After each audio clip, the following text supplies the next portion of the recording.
കാക്കിയിട്ട criminal എം.ആർ. Ajith കുമാറിനെതിരെ നീതിയുക്തമായ നടപടി അടുത്ത ദിവസങ്ങളിൽ തന്നെ ഉണ്ടാകും. എം.ആർ. അജിത് കുമാറിനെ വലിയ സംഭവമായി കാണേണ്ട കാര്യമില്ല. അദ്ദേഹം കാക്കിയിട്ട പൊളിറ്റിക്കൽ ക്രിമിനലാണ്.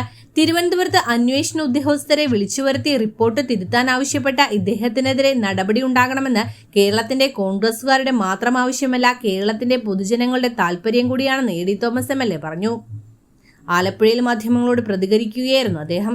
അയാളൊരു കാക്കിയുടെ ക്രിമിനലാണ്, ഒരു പൊളിറ്റിക്കൽ ക്രിമിനലാണ്. അയാളെ നമ്മളിങ്ങനെ ഒരു പർവ്വതീകരിച്ച് അയാളെന്തോ വലിയ സംഭവമാണെന്നൊന്നും ചിത്രീകരിക്കേണ്ട ഒരു കാര്യമുണ്ടെന്ന് എനിക്ക് തോന്നുന്നില്ല. കാരണം വ്യക്തമായ തെളിവുകളുണ്ട്.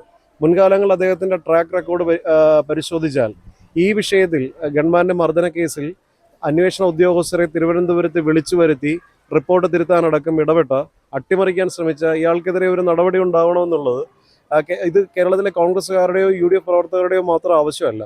കേരളത്തിലെ പൊതുജനങ്ങളായ നല്ല കമ്മ്യൂണിസ്റ്റുകളുടെയും നല്ല BJP-കാരുടെയും എല്ലാ രാഷ്ട്രീയ പാർട്ടികളിൽപ്പെട്ട ആളുകളുടെയും ഒക്കെ ഒരു താല്പര്യമാണ്.